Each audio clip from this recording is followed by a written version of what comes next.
Hey Canucks fans, a few thoughts about the NHL awards, the future Jacob Markstrom, and Derek Jory. I'm Clay Emo. I'm at Canuck Clay on Twitter. I'm at Clayton Emo on Instagram. I'm the founder of the GLCPC, the Good Looking Canucks Positivity Club. And this is my Canucks take, all in one take. It's Clay's Canucks commentary for Tuesday, September the 22nd. This is where you get Canucks insight that's positive and timely. I've had a night to sleep on it, and nothing's really changed. I'm still okay with Quinn Hughes not winning the Calder Trophy. Of course, I wanted him to. Of course, I want it to be back-to-back awards for the Vancouver Canucks, but Cale Makar is a very, very good player. Now, I haven't watched Makar or followed him as closely, obviously, as I have followed Quinn Hughes. But I do know that Makar has got maybe a bit of an edge on Hughes defensively.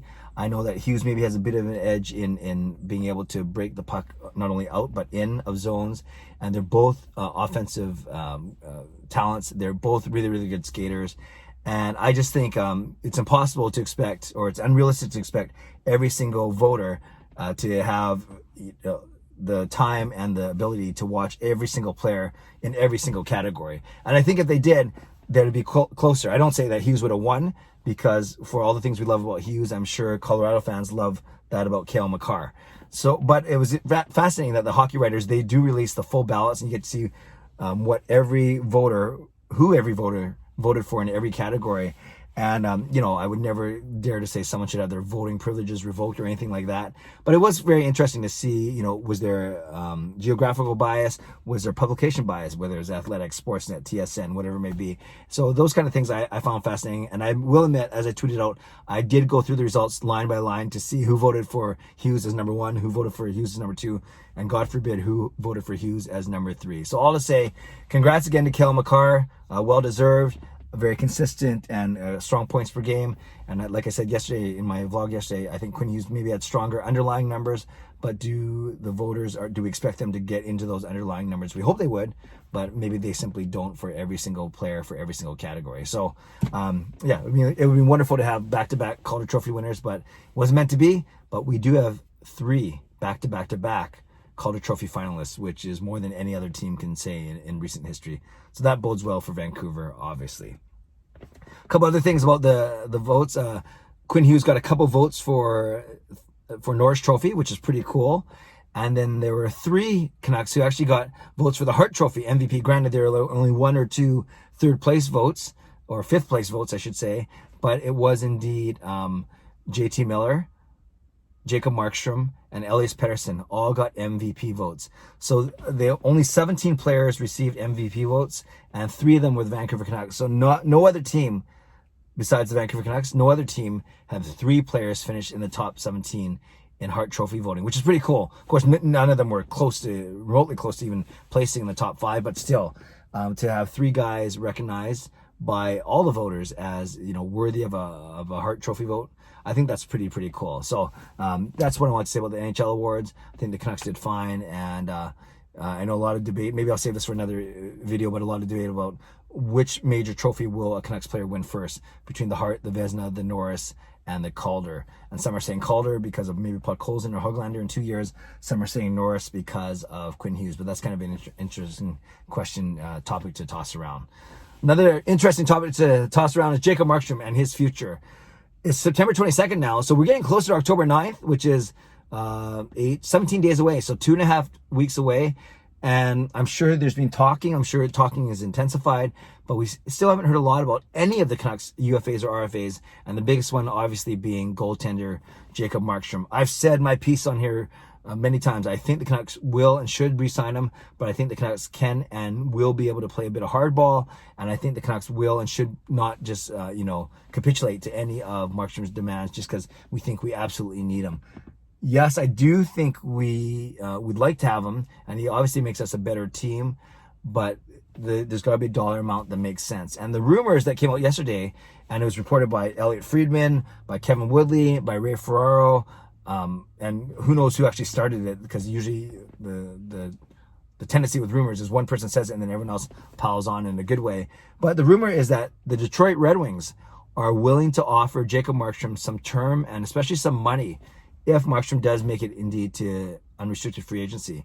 And the number that they were tossing around was $6 million a year, whether that's 5 years, whether that's 6 years, I'm not sure, but the number was $6 million a year, where, as we've talked about in Canucks land, we know that that's probably what he's worth. But will the Canucks want to go past 5 or 5.5 million, whatever that number is? And will they want to go past 3 or 4 years as opposed to 5 or 6 years? And we've talked about these numbers a lot here. 6 million, 6 years, 5 million, 5 years, something in the middle, something lower, shorter in terms of term. So that's kind of interesting. And Detroit Red Wings, obviously, they have pretty bad goaltending. Jimmy Howard, I understand, only won 2 games last season, but the whole team didn't win that much.